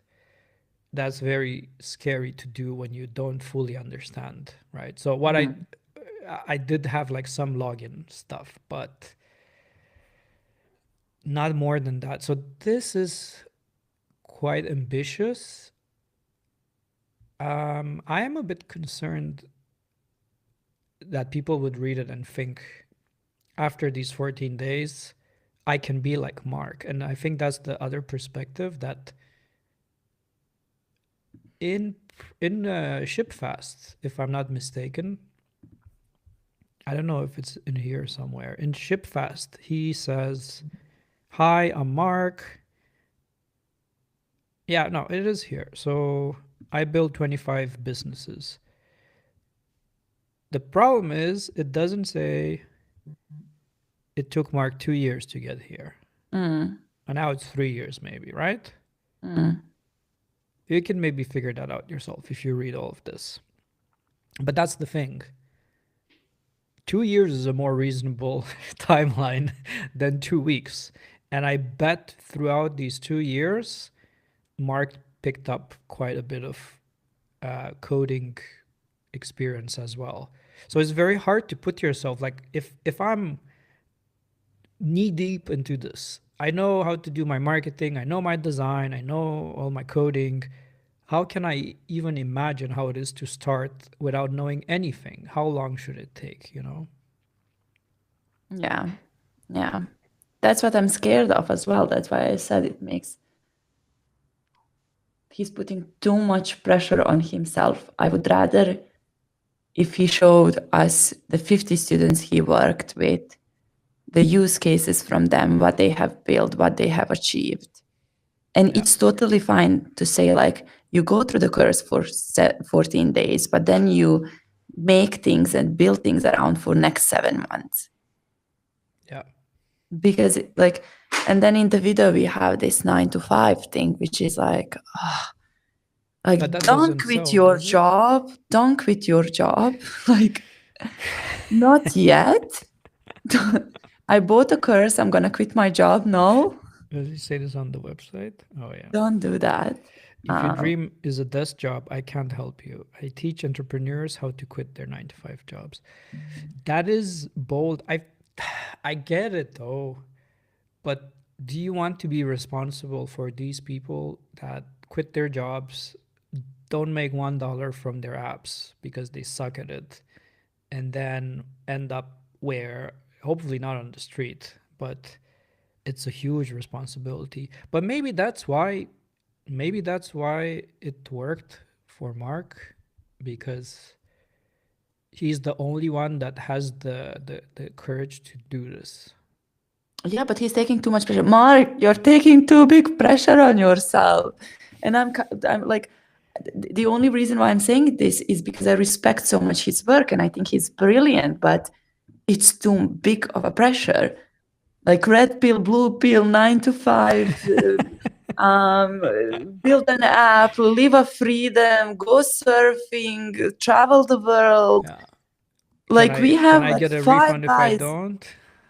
What the fuck? We have like 5 guys in the community that he's comparing to, and all of these people went through a lot of stuff. Like Nico he would lock himself in a hotel room for like 3 months to build things. Yeah. Like this is not easy. Peter Levels literally has 97 apps that he built. He doesn't build his apps in like 14 days. That's the market. Well, maybe now he has, but I don't maybe think... now, but like at the beginning, I don't think so. So what I'm trying to say is that we've been like, how long are we doing this podcast? Actually, 1 year exactly. 1 year exactly. Week. We haven't celebrated. What the... Okay, we celebrate that next week. But like we had maybe 10 people during this 1 year that we were seeing the growth from like zero to scratch, something. Yeah. Exactly. We discovered them when they were shipping their first thing. Exactly. So, and it takes a year pretty much. Yeah. Like if you're really lucky, you might see things faster than that. But it's not this dreamy, and it's not the freedom that we are talking. Like to reach this freedom that Mark is talking about, it takes years. Yeah. And that's why I'm the only reason why I'm this emotional, because it's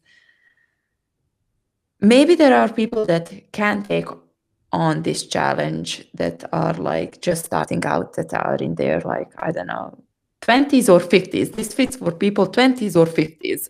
Everything in between is very risky. I think there is nothing more beautiful than building something of your own and figuring out how to market that and talk with people and be part of the community and help others and see how people will help you and be excited about it.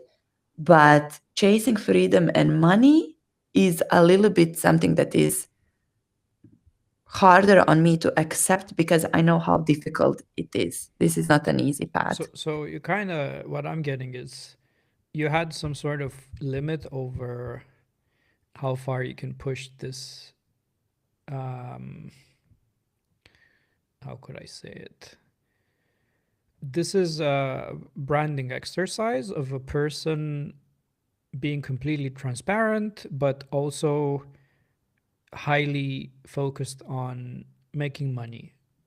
And at some point, it turns from being motivating and relatable to being unrelatable, pretty much. Exactly. Like I see in my head 7 movies of Fast and Furious. Yeah. Like, I mean, Mark is a brilliant guy that has done like brilliant things. Like he's successful, and he's here because he has put time and effort into doing this. He didn't quit. He built multiple different projects. Some of them worked, some of them didn't work. In the meantime, he built his brand and personality in this community. He's recognizable. He's And also he like went through a lot of brave. stuff. He went through a lot of stuff. He's brave. He's willing to experiment. But all of this took years for him. It took multiple different countries. Like Yeah. there was so many changes in his life that kind of formed him and who he is now to be able to push things. Yeah.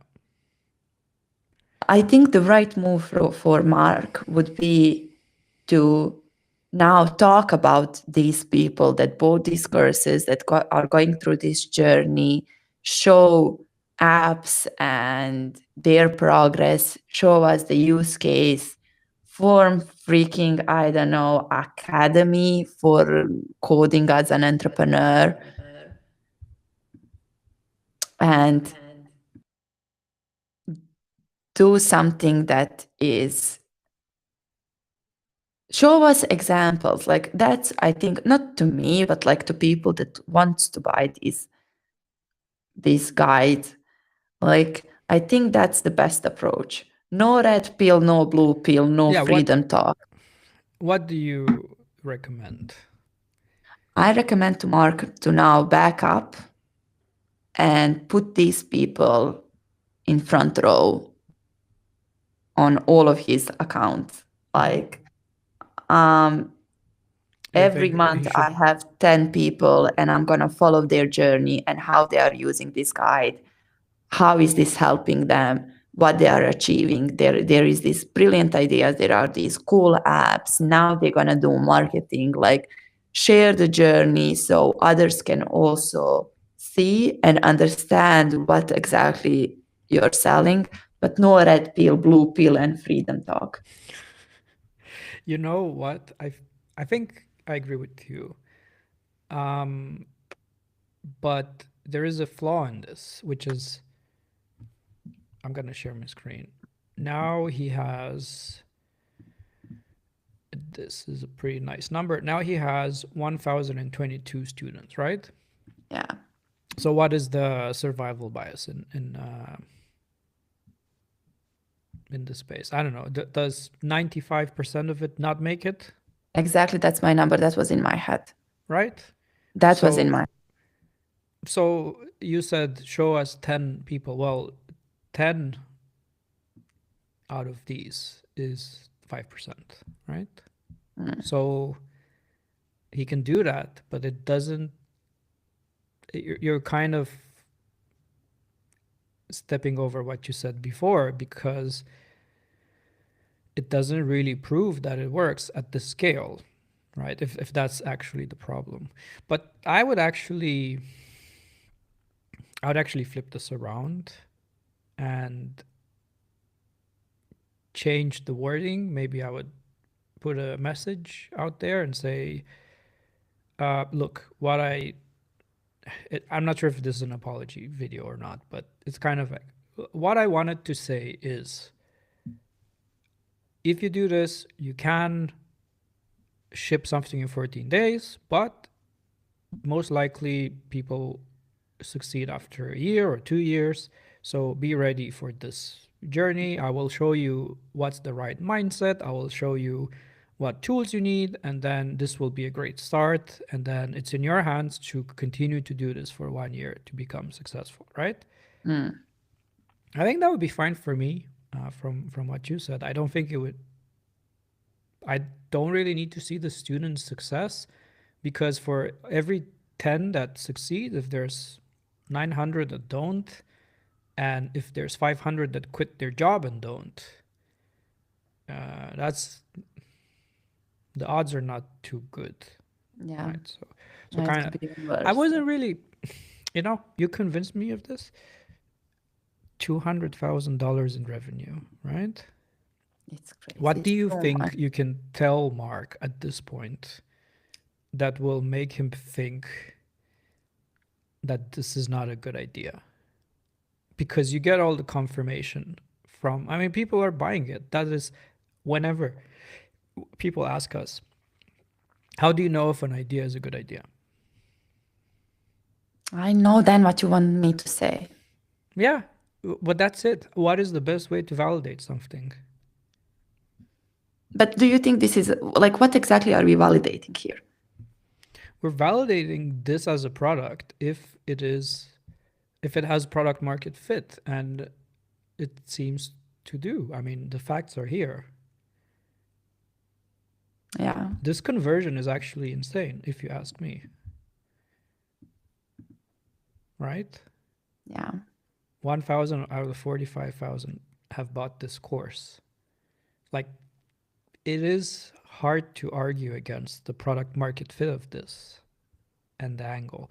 So will this keep going like this? Well, maybe, maybe not. I mean, Mark will probably do YouTube marketing and other stuff, and it will grow. And I think for that, I really have to admire, let's forget about the content of the course and what it is. I don't know what it is. I haven't tried it because I'm past that stage. So I'm pretty sure this will not give me anything except for some quality time with Mark, and he's a funny guy. But I think I probably know all the fundamentals that he'll share. But if you put that aside and you look at his marketing and his video and his website, this was brilliantly done. He got people to buy it. He got a super high conversion, and I appreciate it for that. But the course itself, now you made me question things. As I said, if I was asked by my neighbor now, I want to code, how can I do it? I would say make a project and try to put a deadline on it. Like, honest to God, that's what I would say. So is that deadline 2 weeks? Let's say it's 2 weeks. It's the exact same advice, but where it would be different is that I wouldn't say, but maybe you should quit your job after the 2 weeks and just keep doing this, because I don't see that happening. Because what you forget is, even if you build it and you have the right marketing, you don't have a channel, you don't have a place to sell this. You've never done it before. So marketing can be very dangerous as well. Like, yeah, like there's no guarantee. There is no guarantee. It's like, maybe when you are checking a company, check who does their marketing. Like, if you want to buy the product, it can be very dangerous. Over-promising things. Like, you often laugh when I say marketing is easy. It is easy. You position yourself in a right space where you are selling the product. You put you put good words, you make a right story, you can sell pretty much anything. But it can be very dangerous, very, very dangerous. And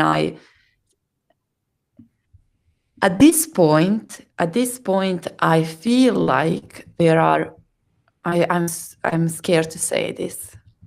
Are we still live? But yes, I think for the beginners, this can be very, very dangerous. There are people in this community that might set up a better example on how to do things at this point.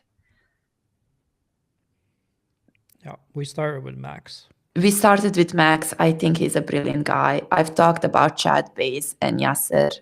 Great example. These people are making, like, I've shared the MRR of Chad Base, like, yeah. Could be a goal. But that's the thing. It is changing people. So once you find the way to do it, whatever that is, you will replicate the success. It would be silly not to. It would be silly to do something completely different. I also see why you've tried something, it worked better than anything you've tried before, and Mark has tried. So he's trying more of it. Logically, it makes sense. I don't know if I was in his shoes, if I would do any differently, but of course. But he is at the stage where he can do things differently. Yeah, he can. He doesn't have to do anything. That's true. That is the difference, I think, that he can probably just stop working at this point. Like, after launching this course also, Can you go one more time on Mark's profile? There was something that caught my attention about, it's not Shipfast, but it's Codefast, or what was the name? Yeah. How much is he earning monthly? Well, 200,000 right now, but it's just the start of the month. But it's a revenue. Yes.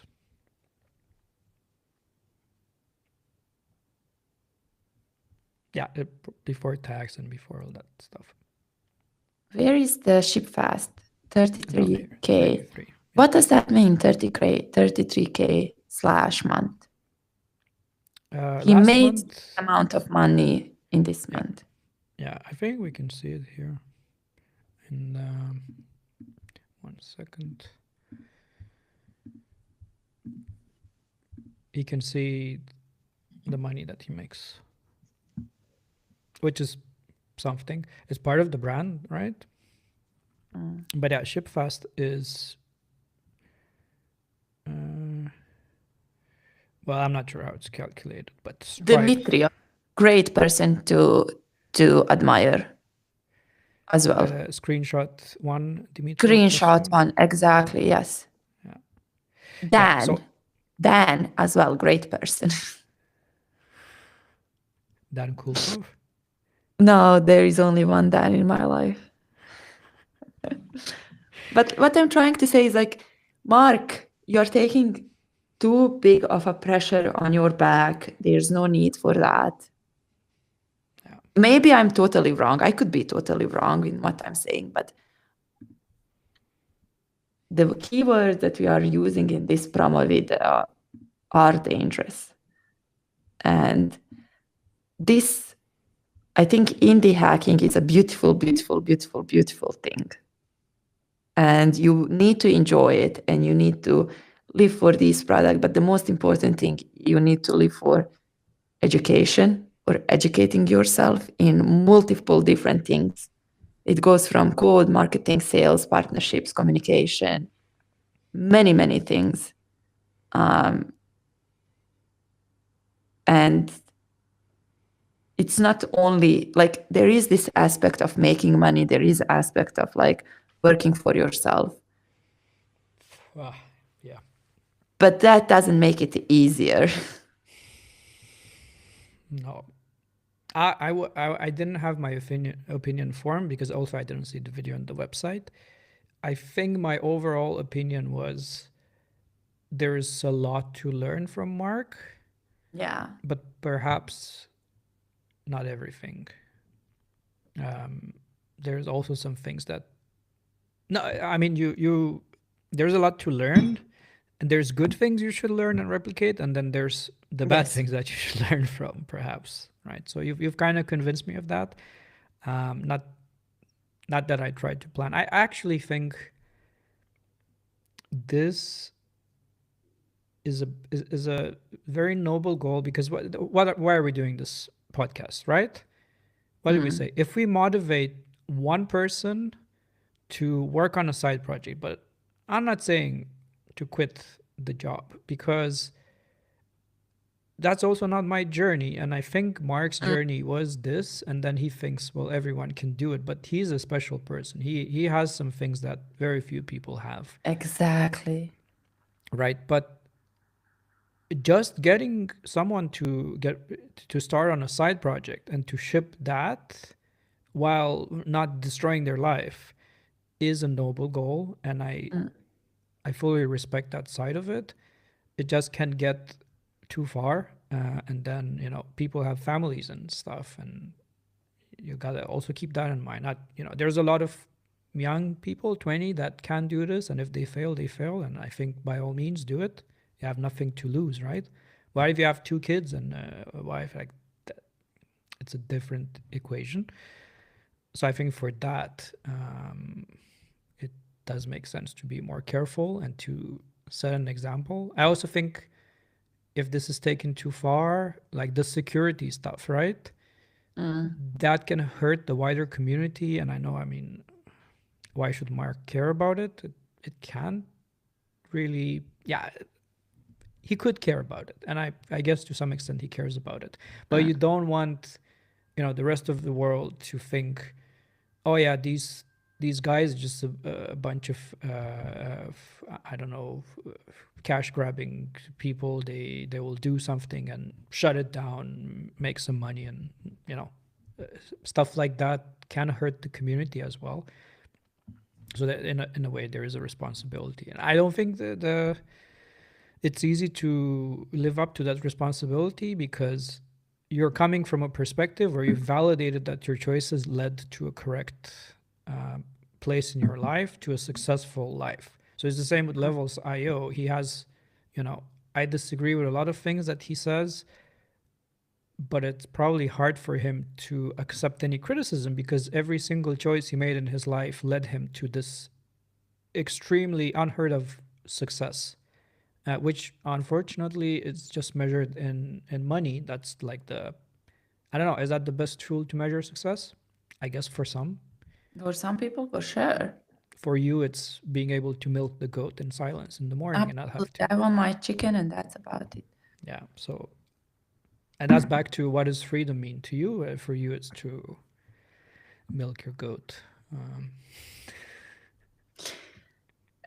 Yeah, so this week was quite difficult. This week, to answer your question at the beginning. Again, I think Mark is getting too much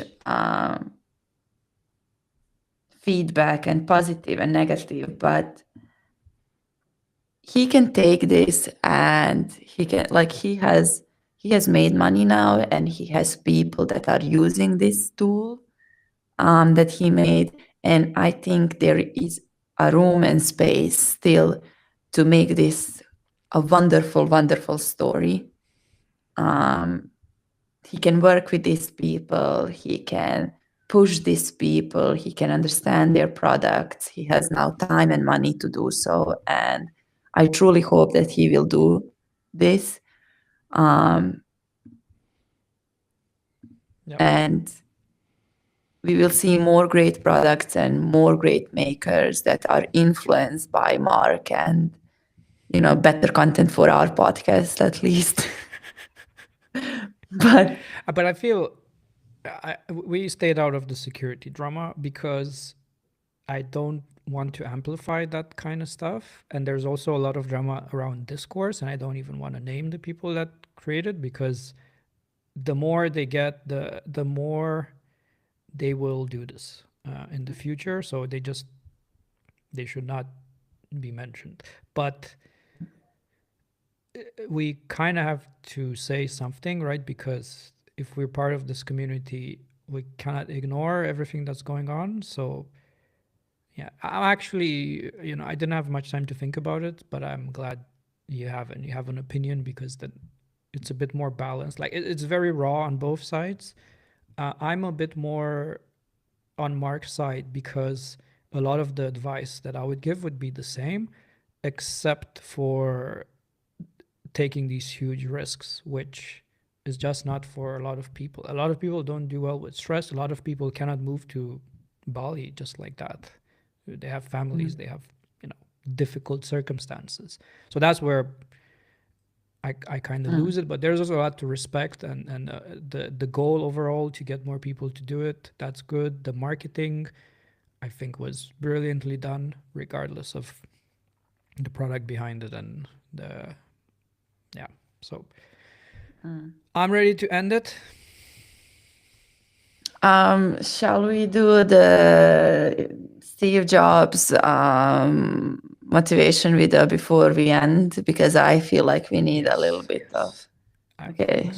I think so. Do you have it ready?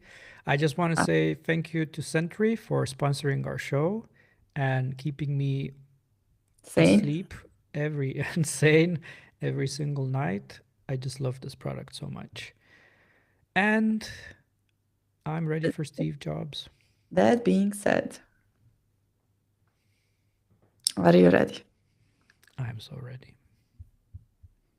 Okay, lovely people of this community, let's enjoy for 1 minute and 1 second of Steve Jobs. Here's the crazy ones, the misfits, the rebels, the troublemakers, the round pegs in the square holes. The ones who see things differently. They're not fond of rules, and they have no respect for the status quo. You can quote them, disagree with them, glorify or vilify them. About the only thing you can't do is ignore them, because they change things. They push the human race forward. While some may see them as the crazy ones, we see genius. Because the people who are crazy enough to think they can change the world are the ones who do. Oh, what a brilliant person. Just, I wanted to add something. This changing the world, it doesn't mean changing the whole world. You get 2 people to use your product, to give you a feedback, to love your product, to change changes someone's their workflow. world. Yeah. So that's about it, you know. Thank you so much, everyone, for tuning in. We'll see you next week. Bye. See you. Bye.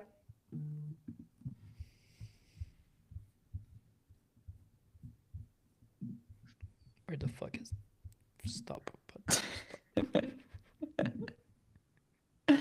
Uh-oh. Oh shit. Don't be partially uploaded.